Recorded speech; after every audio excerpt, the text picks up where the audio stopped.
Yo, let's go over the top 10 characters in Dragon Ball FighterZ 1.38. This is an update to my video last year and the patch where things have changed a bit. Some tools have been tweaked to make things more punishable, even the universal changed to level 1 supers that make them all frame 4, which allows for more punishes. Others got buffs, and then there's huge spark cancels upgrade the patch provided. Everyone in FighterZ is extremely strong in the right hands, especially with teammates and team synergy involved. The balance is pretty good in this game because they can all be very close, but we'll see who stands out as the best with the assumption that every character is essentially at a level 99 when being used. So if execution and knowledge for them was perfected. I'll focus on giving some reasons on their placements, gameplay tips, as well as some counterplay advice against them, so it's not just a simple tier list type video. It's important to note that characters are as strong as their strongest synergies though, and I'll make a few notes on that as well. It'll be controversial as always, so let me know what you agree or disagree with, leave a like, and with that being said, let's hop into number 10. This was the hardest spot to pick because we have tons of great choices, but it has to go to Kefla. She's just a consistent all-arounder that can do everything and is able to grow with you as you get stronger, supplementing your own progress relatively, so the better you get, the better Kefla gets.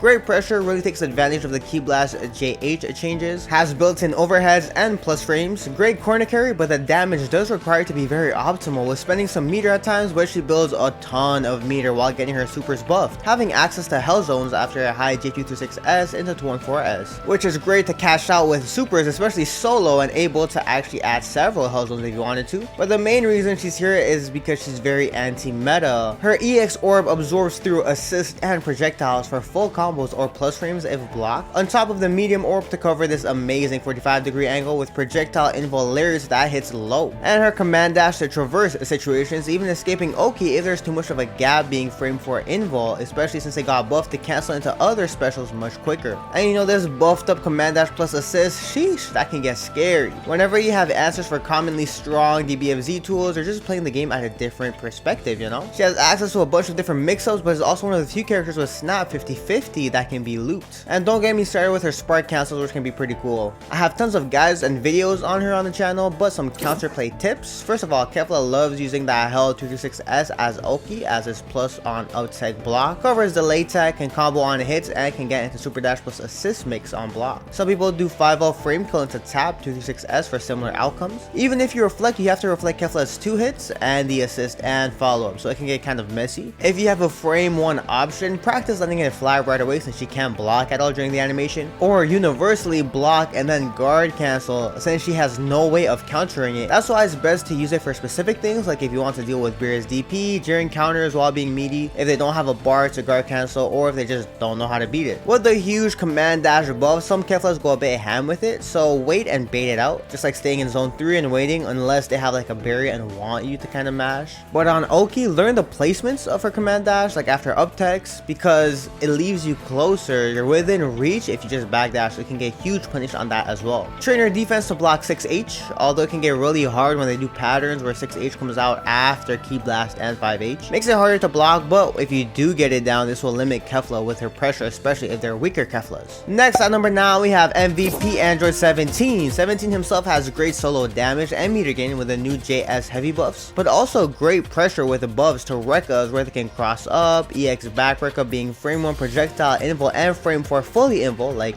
Cell Perfect attack last season, just not being a medium starter. This enhances his level 3 mix-up with a pretty good left-right for half a bar. This is done with quarter circle light into forward heavy for the same side high, where on reaction you can do 214H through the spark because of the invul to spark bait it, or 226L 4H for a cross-up with the same 214H to work as a spark bait on reaction to the flash. Y'all know these EX records can get pretty out of hand for real, with the pressure and the mind games and the side switches. On top of his true 50-50 super jump IID floats high-low, even risking 2M for the low for bigger rewards since it's only 1 frame slower than 2L. Speaking of supers having high damaging level 1s, then you have EX Power Blitz twice to pressure to B plus twice, but also OTG bounces you off the ground into 5M. But all that is just a bonus on top of his primary role as a support character, being one of the best in that department with one of the better assist in the game, his barrier. It's great to cover yourself when you're punishable, great to pair with characters with huge ranging pokes, but also gives an active attack for pressure, combos, and other stuff like that. This assist is so fire that it enhances lower tier characters to be in the top 10 discussions with this assist. That's why I meant in the intro when I was talking about how synergies can boost some characters like Gogeta Blue. Since his 50-50 becomes scarier, unable to be guard cancelled, he has huge long range pros that can be used on whiff on purpose to bait approaches and then punish, so there's so much that it helps to enhance as an assist.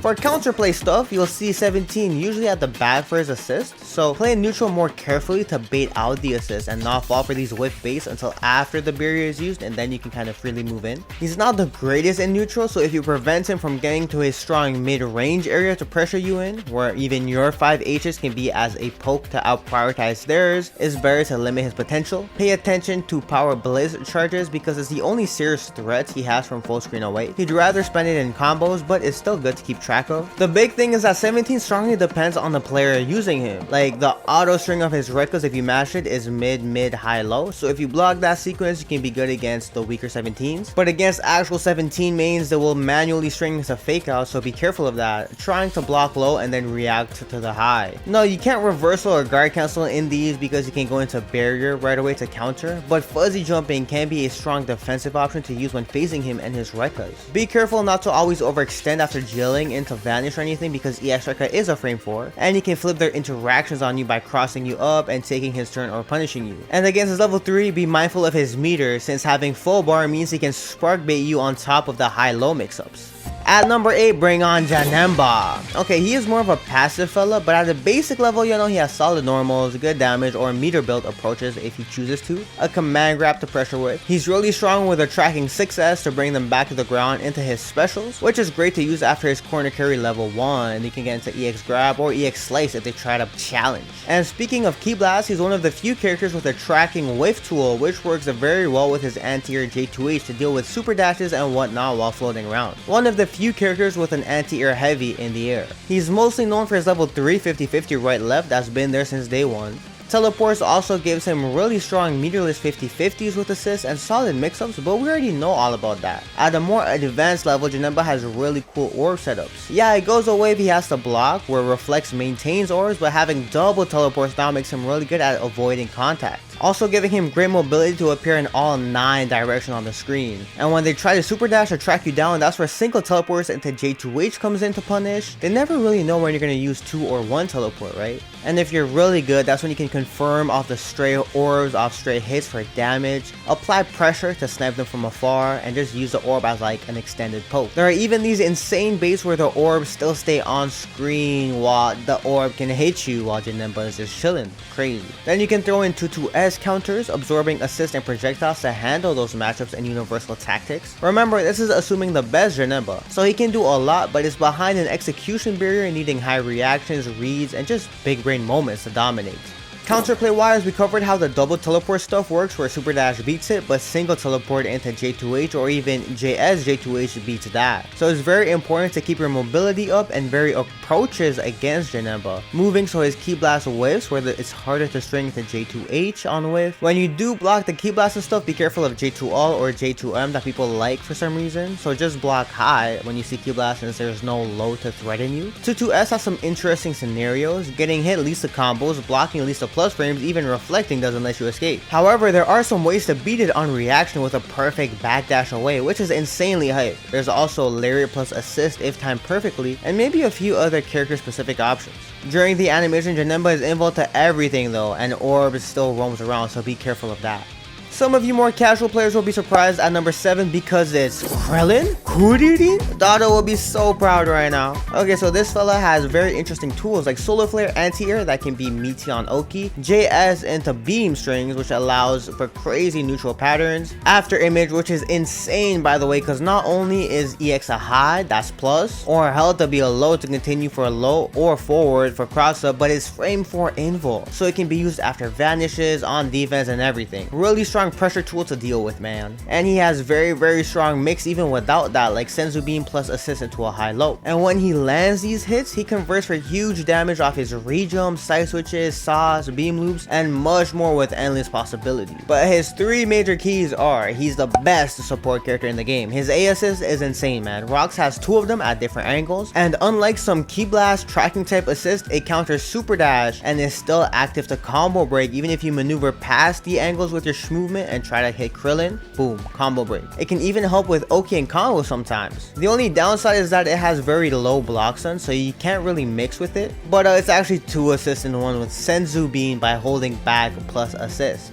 Broken. It restores your blue life and gives you a bar for every character it interacts with. This is insane to use at the end of combos because you can call it right before supers, DHC right away, so you get 2 bars mid super, mid spending them, and you still have time to DHC back into Krillin. Krillin's level 1, by the way. To add on to that support value, he can spend half a bar for extra disc, 165 damage a piece, up to like 10 of them. It does less than other DHCs, but it's still insane to accumulate damage. And finally, his level 3. By himself, he gets really good noise to hide himself for some mix, but if you land it, so the first move waves high in the air and the falling portion comes down, depending on the height, you get more and more frame advantage. This leads to invisible 4-way mix-up 50-50s where super jump IIDs can work depending on your spacing, or just EX after imaging to get behind them into whatever options to surprise them. He can get so much advantage, he might actually meaty way too early. It is insane, but I love when FighterZ has these really cool unique tech like this that they keep in the game. Counterplay wise, EX after image is generally so annoying, man. Yes, you can super jump out of it on reaction if you're sharp during pressure, and the fuzzy match switch can kinda come in to keep blocking low while handling the high sometimes, but not really. You just get countered for that with a low. You just need to remember it is a common defensive tool you can see on top of everything when he tries to mix you, so being aware is just the first step. Learn the spacing of rock assists. In this mid-range area, there's a dead space where both rocks miss, so micro walking within this area if they throw it out in neutral makes it a great way to counter approaches. They're so used to players blocking it or getting hit that they fully commit and leave themselves vulnerable. Just watch out for the rocks coming back to combo break you. If you end up blocking rocks in pressure, mashing can actually be really strong, especially if you see them IDing. His Ki Blast falling beam patterns are really hard to handle, especially when they charge the beam. Reflecting the Ki Blast can help you handle everything else. If they make the Ki Blast go up before hitting you, a dash block can be used. Just be careful of jumping since it is designed to bring you back down into the beam, so that can hit you into a vanish. There's always guard cancel vanish for 2 bars to counter that if you really need to. Falling charge beam is a really strong tool to handle landing, so if they're landing, be aware of that. Instead of sniping them, try to use some bait movement patterns to get behind them or above them and then whiff punish the beam before they have time to super dash on whiff. For his level 3, especially the good ones, pray. 6 is Nappa, just outside of top 5, but we can no longer dismiss the strength of this character. Yeah, he has solid normals and pressure, being able to fake out highs by pressing edge during the animation, which is insane because he has like 4 lows. But his real strength is his Cyberman, which grants him some of the best advantage state in the game. Oki is strong, having multiple options, delay text, up text, reversals, reflex, all of that. But Cyberman's grants him restands, bypassing Oki and nullifying these defensive options and forcing them to block a 50-50 mix-up instead. An easy way to set this up is with long C assists at the end of your combos into EX Cyberman. Press DR and SS to program the Cyberman with the light medium SS sequence, then grounded 2M5H 2M4L for another Cyberman for later, into backdash, unheld DR, into super dash, and then you have your high-low cross-up options. Here's how the regular version looks. Here's how the light medium SS sequence looks. So you can clearly see that we can program Cyberman to get whatever outcome we want. But there's limitless ways to set this up for 4-way mix-ups with cross-ups, even mid-screen after vanishes on stray hits with other types of assists. It can get really crazy with a Nappa tech. There's even these explosion restands that Nappa players call it that I learned about while researching, which looks really cool. You can even set up Cyberman snap mix-ups found by Plug on Twitter to get incoming 50-50s. Ooh, it gets crazy, it's just very technical. The tightest restand setups on hit actually keeps the health bar fully red, looking like a TOD, which really confuses casuals or new players, but no, it's just 2 combos, just a very small and tight reset between them. And they can even use backdash or spark bait if you try to do that. When you plan a sequence, you can pressure even afterwards if they get right on the mix. At the highest level, it's already hard enough to get a hit on opponents, so being able to guarantee you can continue hitting and mixing them is what it means by having great advantage state. Getting stronger as the game progresses, because once he hits you, it almost guarantees your death. Even if you don't use Cybermen for mix or restands, in neutral it acts as its own combo breaker, hitting opponents while you're blocking or getting hit, and it combos into itself so you have a lot of time to convert. It's crazy, man. Ki blasts don't hit it, but physical punches do. It forces you to play these interactions much differently than normal, on top of having reversals and good damage of his own. Speaking of reversals, it's one of his B assists with armor guard point that hits twice on combos for double extensions, but also guarantees some characters mix-ups or gives them new ones that they didn't have before. And A assist providing noise for good mix, even fuzzies, since it's a single hits high block stun type assist. What's really interesting is that you don't need to start with Nappa out there, since that's his weakest state in neutral. You can play neutral with someone else and then tag Nappa in where he's in his strongest position, getting right into the Cybermen restands and pressure and stuff. Thanks to Dragon FGC for these clips, by the way. For counterplay, like we say, he's a bit weaker than most in neutral, so Nappas need to be more mindful of that or find a way to plant Cybermen, so you want to attack him early on before he gets a chance to. What's nice is that he has bad matchup spread against those with quicker neutral approaches to get in his face and prevents plants as soon as possible, or against those who have really good tools to counter Cybermen better than others, like those with command grabs, because when it triggers his animation, Cybermen just disappears. So because of that, snapping him in after winning the point war, especially with characters who can mix after snap setups, can be very useful, but you want to make him play neutral instead of just always pressuring and mixing on his turn. If you see Cybermen lurking while you're pressure or mid combo, just be mindful of that and try to branch away from the Cybermen, like early 2Hs or DRs, since the DR animation keeps you safe from approaches like the command grab matchups thing that we discussed previously. Be careful of going to supers ASAP, since Cybermen can still hit you out of some supers before the cutscene fully triggers. And as for blocking his mix, well, it's some of the best in the game, but he has multiple setups, right? The worst restands to deal with are the ones that you don't even know are restands, so whenever you see him close to the ground with Cybermen active, expect a restand to trigger. Top 5 starts to get controversial, but we have Beerus. It's interesting because last year I had him as one of the best, and he can still be replaced amongst the 4 and 3 spots low-key. He still has everything that we spoke about last time and more. A really good 2M that goes through things, although it feels a bit weaker than before. 5H that goes through assist as well as like one of the highest priority heavies next to Zamasu 2H. One of the most insane pressure in the game with orbs and plus frames and frame traps, with ways to abuse the respect given to him. Even on Oki, setting up ways to be really good at limiting Oki involvement, with 50-50s like medium orb plus assist, or on his level 3 with that medium orb. Speaking of level 3 having one of the highest damaging level 3s in the entire game, that can be a fully tracking version with 214H plus S even in the air with almost no recovery. Some of the best defense, because on top of a level 3 that's hard to punish, he has the 214S DP that's insanely hard to punish as well, and even branching into level 1s where some DHEs keep it safe, or solo for 4 bars into level 3 for true mix. But what he got was even better damage because of buffs on the hit stun of orbs, giving him new loops and routes to maximize his 2-touch scenarios and meter build. The buffs also makes his orb confirms at neutral better, and if you really have Beerus optimization, you can get really good with confirms and output from straight hits. So it's really good that he can maximize every touch, even just random ki blasts. In Spark, with Spark and cancels, he has the highest combo output by far, building insane meter whenever he cancels 214S with insane damage, being able to generate 7 bars and TOD off any hit into Spark. Yeah, you could say his neutral has a lot of bad matchups, but that just requires you to be really smart with movement alongside your other tools to get past things and be in favorable positions. And of course, his assists are insane. A, bouncing off the walls, hitting from behind, and B, being solid as well. Now for counterplay, like I said, for the matchups, many Beerus players thinks he's only about orbs, especially 236S to get 6 orbs for some reason. So if they're overly reliant on all of his orbs and exploded by matching an orb with a ki blast or just beaming through an entire set.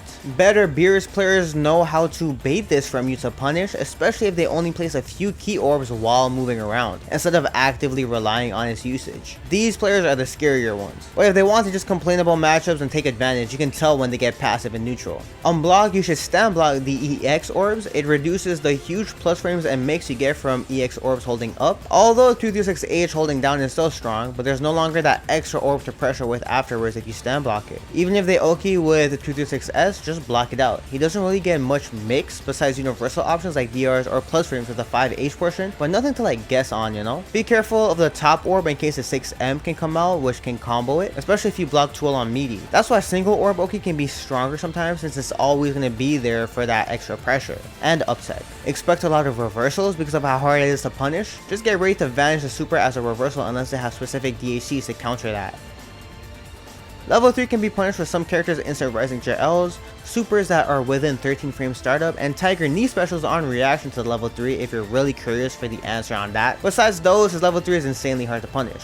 4 is Captain Ginyu. Alright, where to begin? Like Nappa and Beerus, he has very strong ways to handle Oki with his summons, some of them giving him full on mix after locking you down. He revolves around all these summons with S, having 236 and 214 S differences, but only able to have 2 summons present on the screen at a time, following an order of Guldo, Raccoon, Birder, Jace, with 3 versions of each basically. And these can be negative edge, holding their input so it comes out later for combos and pressure reasons. They give him insane combos for huge damage, especially if you know which summon you're on to maximize that route. Pressuring with summons can lead to 50-50s as well, but his own solo pressure can be effective with a unique charge 5H to cross up as a low hitting heavy, and space traps with Lyris and all. Some like Birder or Purple Comet linger even when getting hit to hit them, even combo breaking. I think we're seeing a theme with a few characters that can combo break being top tier. Basic S summons also being buffed to be Ki Blast invul, harder to Ki Blast punish from far away. And it's cool how B assist gives you 2 of these broken summons for you to try and use and optimize with different directions. Besides that, it's nice how he has actual level 3 with a mixed potential, which he didn't have before, needing to just use his powered up level 1 by holding it. And body swap is still back and even better because with half a bar, you can self damage yourself by 65% HP, giving them a Ginyu that's unable to summon the Ginyu Force. Body swap can be used with some Guldo combos on reaction to their reversal level 3s, and is even comboable after level 1 into level 3 if solo at the end of games. For counterplay things, the big thing about Ginyu is just knowledge checks. Learning about his setups is what will help you stay ready, because seeing all of these for the first time is what gets you overwhelmed. Like when you see Birder appear, you know that they're gonna hit you out the corner, so expect a cross up for example, right? Or when Guldo Raccoon appears for Oki, they can do the JDR to cover up text while the beam covers down, in which 5H cross up for the lows, you know, left right kind of comes in for pressure as well. So if you're ready for that, you have a higher chance of blocking it. And in neutral, just be mindful of EX Lyria to being a high priority attack. You want to hover within range if you can in neutral to prevent them from getting time to summon and set everything up, because if you just chill at zone 3 and let their assist hit you, Ginyu can set up a lot and get real comfortable. So if he can bait these assists out and move in, it makes it harder for him to feel comfortable and set his things up. If you have a body swap to Ginyu with a field calls, it's not all useless. You can actually use it to combo after trying to do his alternate level 3 DHC, which helps to combo after some supers while keeping the 3 bars. I don't really see this used often, but it's pretty cool. Now it's time for top 3. They can all be kinda interchangeable to some extent. At 3 we have Super Baby 2, strongly considered as one of the best in the game currently, and that's because of a ton of things. Consistent reward with meter build, loops not too hard since they made all his regular loops universal. This makes it so that he will pretty much always 2-touch you with meter positive at the end of it if you land some good starters in. Great pressure on block. When he first came out he was heavily hated on, but now fellas see the power of linking 6S with 5H or 2H with his new J2L to get solo mix, because even if you interact with his Ki Blast, you get frame trapped, or you have to multi-reflect, which can be baited out. On top of the threats of DRs pulling you out the corner, it gets crazy. Especially with the 9 frame low, making his lows more threatening since he can also super dash plus assist mix mid-screen with some assists, which is rare. And his new 5LL 6L for command throw solo, which still exists as a 50-50 with 5LL delay L and low blocks and assists. And we all know about his insane neutral, every tool having a purpose with Ki Blast to bait super dashes at different angles, even buffing 6S to be projectile invul with higher priority as it comes back, 2S to bring them back to the ground, command grab air throws to punish approaches, and he gets even stronger as the game goes on by stealing your assist when he kills a character. The buffs to C assist also increases his EX summon since he has added invuls during it, which increases its values, right? And he's just the best initiator in the game with 6H make combo as it gives corner to corner carry in one attack, where you can DHC into other setups, maximizing other teammates like Nappa getting his restands in from anything, or Zamasu to get into his high damaging Blaze of Judgment super combo ender, which is huge damage, or anyone else to extend further with character specific stuff. And on block, this can lead to mix with the tag into 50-50 super jump high low, making him a really unique support kickstarter character while leading the way as a dominant point. But the biggest buff was having a true 50-50 level 3. After ending your combos with 2 and 4 4M, you do an air dash into level 3 holding down, and then super jump IAD. You need this IAD to be higher, so a slight delay after jumping into air dash kind of helps to make it more consistent. And there you can float forward or float cross up, in which the JL is a meaty safe jump 50-50 working anywhere on screen. Spark gives him free loose mid-screen to make it easier, and even allows him to set up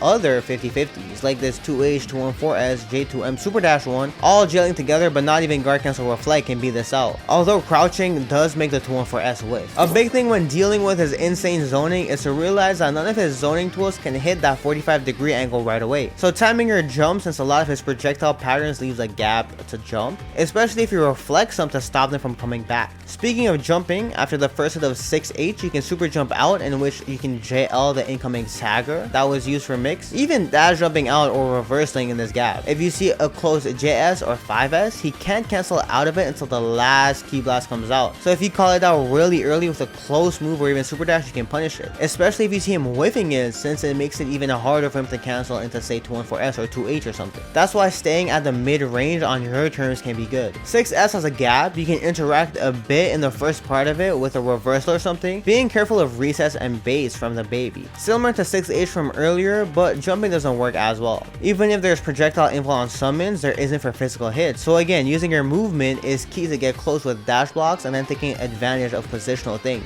especially since a lot of baby players autopilot and forget all about his tools to counter super dashes like 214S and throws, but they always seem to forget. And finally, round start 214S may seem like a good option to suck you in for huge combo and damage, but to handle this, simply super jump away where it whiffs round start, where you can get a free punish with super dash right away every time.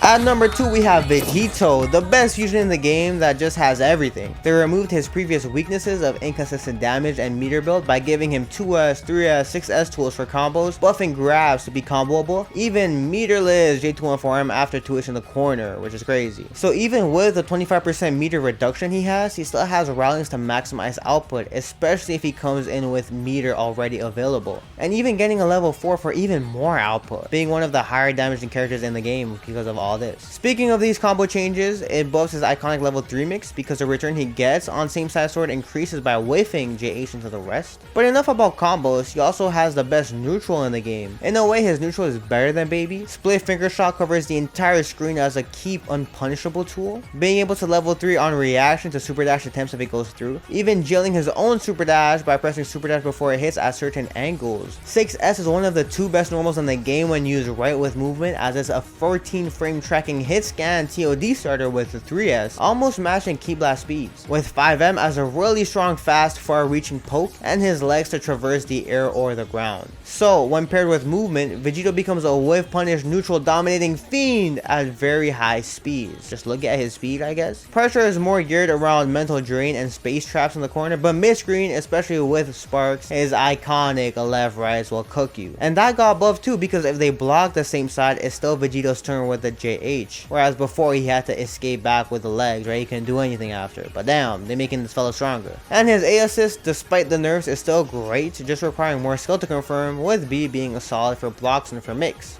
Counterplaying Vegito is rough. The biggest thing about him is just being patient, dash blocking in, and being okay with blocking. There's a good dead zone between 5S and 6S, kinda, that you want to stay against Vegito players, because if they do whiff that 6S, you can punish, but that puts you within range of their 5M, so better players take advantage of that. So escaping one tool puts you in range of another tool. That's what makes them hard, right? Super dashing early is something I still see high level players do against players who spam 6S, 3S. Super dashing after 6S hits is hard since 3S can counter it, but say you're about to land and they love to 6S landing, super dash can come in. Now this tip is only to be used with caution rarely, because 9 out of 10 times you can get cooked to this by just getting 2H or just the Vegito dash blocks into nothing. It is worth noting to give him a different look from time to time though. Yeah, his same side and crossups can be tough, but that's where fuzzy jumping, the 5L or 5M can come in. Better Vegitos love to delay frame traps here, but it's nice to alter in to kind of avoid that situation, especially against weaker Vegito players. However, you can't really mash jumps or fuzzy jumps against sparking Vegito, since his IEDs come out so fast it actually cooks the fuzzy mashes and stuff. Another OS after level 3 is to dash block. This avoids the cross up and blocks the same side, but Vegito players know the meaty 2M here counters the generic dash block inputs. And be careful of sparking, since super jump IED cross up JH auto baits the spark for 5M to hit, which can be detrimental to your comeback or your performance. For the best character in FighterZ version 1.38, I have to give it to Trunks.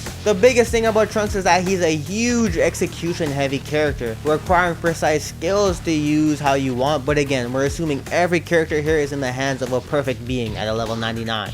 Yeah, he has 3M, that's a long range medium starter poke, auto combo that's fully involved full screen on the third hit, anime as hell by the way, but more importantly 5S, being 8 frames point blank, which is great for round start situations where it combos into beam right away, change the future, or engage the flips, or wait to 2H. And if he reflects anything at all, this 8 frame normal guarantees a punish unlike most characters. It's 15 frames full screen away with higher priority than Ki Blast, which can snipe assist and comboing to beam right away still. And that's why it could be considered better than Vegito's 6S. 214S, Change the Future, is a frame 1 Ki Blast involved move, even when holding it just for the dash part kinda. But the big thing about his neutral is flips. Having your flip license is hard, but being able to steer EX flip all over the map with air dashes allows for multiple things. Grants super quick punishes that no one else has access to. Not just beams, but traversing through angled attacks that's safe against most of the cast. Trunks, a perfect Trunks with his flip license, can maneuver all that. Or even as bait, since you can stall in the air to bait a 2H and then approach after they whiff, or quickly go forwards and then backwards to land to bait super dashes in which you can 2H. Speaking of super dashes, even stalling or going high up allows you to hit their super dashes with normals if you're really woke like that. And doing any flip into JL whiff helps to cancel it early while preserving the momentum of said flip to remain safe from stray pokes. So you preserve the momentum while being able to block. That's where pairing everything with his other tools to maximize angles and positioning to checkmate them really come in. And there's also even tiger knee flips to get even more precise movement, which is mostly used for his level 3 mix-up. All while being able to call assists to back you up while you accomplish all these different things that you want to. But all of this is extremely hard, not just to execute, but to be mentally aware and ready while knowing your opponent's tendencies to punish on reaction. Pressure-wise, it can always 50-50 anywhere with minimal blocks of just 18 frames. An easy one is doing assist plus just 214H to delay gem that crosses up, and you can slightly tap back at the end of the flip for same side, or tap low for low. And there's even auto combo to bring you out the corner as well, but solo they gave EX slash insane speed to where you cannot 2H it. So when it's used as a 20 frame DR crush, none of the OS after 5L works. You just need to be ready to tech or block what feels like an unreactable high. Solo Phillips is still really strong to abuse respect. Remember, you can steer it low to punish 2Hs or super dash attempts. It just hits so quick and you can get countered, so if the Trunks is on point, you're cooked. And he even has some meterless tech with IED cross-ups or jump up J214M JL for the same side. Another layer to add against the strongest of defenders. And the output he has, getting a J3H to add in after JS upgrades his regular BNBs, having 6H allows him to convert after 214S combos, even with 3M after landing his super strong Q36H, which still lets you get sliding knockdown by the way. And corner loops on top of sauce is just a lot of outputs. Level 2, not the best damage, but whiffing it for the second hit does way more in total. I love when they keep cool stuff in the game like this, man. One of the highest damaging level 3s in the game, which can be tick throwed in pressure and mixed after, with an extended range input to get level 2s into level 3 when you're solo to combo. Don't get me started with Spark, because that gives him true solo 50-50s with his auto combo, because you're able to cancel it early for the same side or delay for cross-ups, needing to guess where he appears on. And his assist, it has really low blocks on, so be mindful of that because it can get mashed on, but he has a generic beam assist and one of the best C assists. Great tracking with insane blocks and for you to get a mix even from full screen away. These C assists are insane, man. Janemba also has one like this that's really strong. The difficulty of all this though is what makes Trunks seem weaker or just an unstable pick at a high level for the majority of the player base, because he's simply too hard. But that's what I love though, the top is sealed behind a huge skill barrier, as it should be in fighting games. So that's actually his first counterplay, hoping the Trunks player messes up and isn't as advanced with it, which means super dashes on reactions to flip spams, especially if they oversteer a lot and don't ground themselves, can be good to punish. Some characters' supers on reactions flats out beats it, unless you see them doing JL to cancel with proper steering where they can block, then you gotta be careful. 5S is super strong, yeah, but if they whiff it, they have like 30 frames of recovery, unable to 2H. So dash blocking against strengths can be effective means of approach, where you can dodge the key blast with a super jump up, and then if they whiff it, super dash to punish. And then if you block a regular change the future in neutral, it's your turn, don't let the Trunks player overextend. Dash blocking also helps you to stay safe on 3Ms, but if they abuse 3M, just think of it as another low. Super dash works wonders, which is a great way to alternate your landings on reaction to a Trunks trying to snipe you from afar at 3M. Round start 5S can be difficult. Holding S and super jumping back is one way, especially online, to avoid it because it can be very hard to be frame perfect with 5S round start. Even if they are and get it, you just jump block the 5S, and that's okay because it can only go into a special needing assist, and you're able to reflect after 5S even after jump blocking it. But if you notice them always doing 5S plus special, you can super dash through his key blast move, even at different timings. So if they do things like 5S into 2H plus assist right away, delay super dash smokes all of that, on top of other character specific options that can blow this up. If you win this aggressive mind game, the next round start 5S will be used more moderately. Even 5S from full screen away, because it's a key blast, you can reflect anything after it. They may autopilot into beam super dash, which gives you free punishes. Try your best to be patient and make note of the type of Trunks player you're facing again with their tendencies, and then adjust accordingly. So my top 3 order was more geared towards when the character is played perfectly at a high level, but I can understand why you want Baby higher in the list for his ability to make his teammates better and being easier to use, and is just a more synergistic character overall. But I did want to throw in some honorable mentions real quick before ending off the video. Frieza! I wish I could have put him at the 10th spot because of his insanely strong screen control and super cool golden stuff on top of bombos and neutral patterns. Like, watching a cool Frieza like KJ Pixel or something makes my day, man. Android 18 has insanely strong value as a support character, and even on the screen with her new buffs to spam barriers and punish, and still having the best level 3 mix in the game with tons of layers that can be put on top of just the basic left right, and it's also just easier to execute than say Trunks or Baby's level 3 mix up. Gogeta Blue, like we spoke about with 17 earlier, there are some situations that really enhances and turns his weaknesses into strength. You know, his weaknesses being like poor frame data and all, but he's still very strong in the right hands. Zamasu, a bit more passive, but when he's used at his strongest with Oki, is some of the best in the game with mix, and one of the highest damage output in the game as well with his Blaze of Judgment extensions and unique neutral. If you don't know the neutral, you're cooked, but he's also sealed behind a huge skill barrier as well. There's Super Saiyan 4 Gogeta with his unique mechanics like double air dashes, anti-projectile lariats to get through a lot, and his iconic insta-kill level 7, still being a very strong character. There's my boy Adult Gohan. He has endless potential, changing the way he plays at every level, having access to amazing pressure, endless sauce, and good output on his hits. Other strong characters can include Cooler with his 3H to blast through key universal mechanics in the game, being projectile super dashes and all things like that, with tons of damage, pressure, and mobility. Blue Goku having an unreactable command grab, strong neutral, and a bunch of hard but rewarding loops hidden behind that skill barrier as well. Blue Vegeta, Jiren, and them are still very strong, but have been balanced out a bit more to make them more manageable. That's why those guys didn't make the top 10. And that about wraps it up, man. Hope you enjoyed this one, and I'm really curious to hear your thoughts down below. This will probably be the last and final top 10 characters for this game, but still expect more topics and guys like this to come out on the channel. Stick along if you enjoy the vibes, and I'll see y'all next time, man. Peace.